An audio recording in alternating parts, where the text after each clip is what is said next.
Chordoma is a unique tumor in that it's histologically benign, but it's very malignant in its behavior, and it's very rare. It's one in a million people. It can occur in so many different locations: skull base, mobile spine, sacrum. When you're trying to remove them in an en bloc fashion, the structures they're touching, the vascular structures, other neural structures, nerve roots, spinal cord, every single case is unique.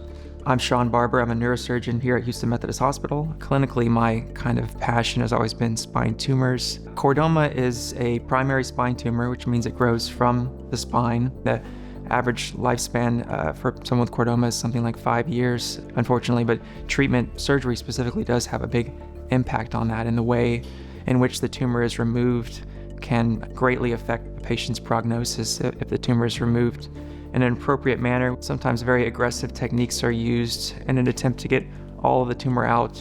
It can vastly improve a patient's prognosis and likelihood of recurrence. Presentation of a chordoma can vary depending on its location. It can be axial pain, so if someone has a chordoma in the mobile spine, for instance, it can be neck pain or lower back pain. Sometimes they can grow to enormous size before diagnosis, in which case they can push on other structures like even the abdominal viscera, so it can cause constipation. But in this case, the patient's chordoma was in the prevertebral space right in front of the cervical spine. It was pushing on the esophagus and the pharynx, so his initial presentation was actually voice changes, couldn't swallow very well, also shortness of breath.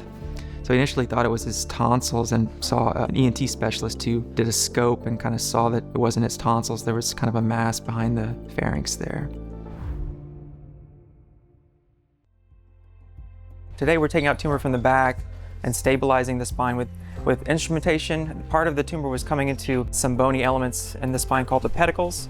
So we wanted to remove that, and there's not really an implant designed to fit to replace that, so we got a custom implant from a company who used his CAT scan to create a custom implant out of titanium for him. So we removed the tumor that we could from the back and put this custom titanium implant in. Also screw fixation kind of from the lower part of the skull to the mid part of his neck, just to provide stability around that implant. And then in 2 days, we're going to come back from the front with our ENT colleagues and take out most of the tumor, which is actually in front of the spine. So this is just half of a kind of staged operation to take out as much of this tumor as we can.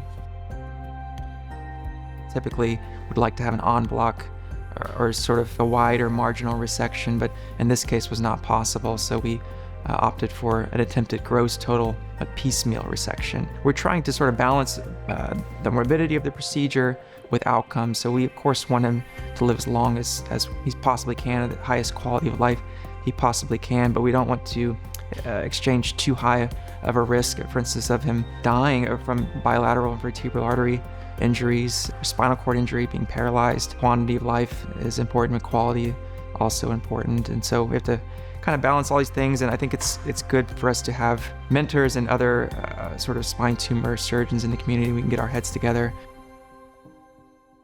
For this stage, in preparation for the mandibulotomy, a company made a kind of a custom implant to plate back his mandible together in the best opposition and sort of the best cosmetic way. And then also had another company helping us with VR imagery, creating models of the tumor, which I've never used that much before, but is useful, I think, to sort of get in your mind's eye exactly how the tumor relates to the surrounding anatomy before you go in there. So I just tried that out today. I thought it was very interesting. Might use that in the future. Everything went great with the second half of the surgery. Our ENT colleagues helped us out greatly with the approach. We had initially hoped to do partial transoral approach and partial kind of submandibular approach to save him the morbidity of a mandibulotomy, but his mouth opening was just too small really to get good access. It did end up splitting the mandible, which our ENT colleagues helped with and got good exposure. We were able to get all of the tumor out, seemed to have gotten a gross total resection, and the ENT surgeons are closing right now. So overall, very happy with the outcome. He's doing fine neurologically, so it was a challenging case, but we all kind of put our expertise together, I think, able to achieve a good outcome. It's certainly possible and actually highly likely that at least one cell or maybe many cells are left, and so we use radiotherapy postoperatively to treat the surgical bed and try to prevent recurrence. So our colleagues here at Methodist, the radiation oncologists, are seeing him and going to start radiotherapy soon. Clinically, he's doing very well. He's in good spirits, walking, talking, and I think hopefully start eating soon. Treating spine tumors in general requires a multidisciplinary team, and we need medical oncology, radiation oncology, surgery, all kind of play different roles depending on the tumor histology. Here at Methodist, I think we have a great team of medical oncologists, radiation oncologists, and other surgeons like our ENT colleagues who helped us in this case to all kind of achieve the best outcome we can for our spine tumor patients.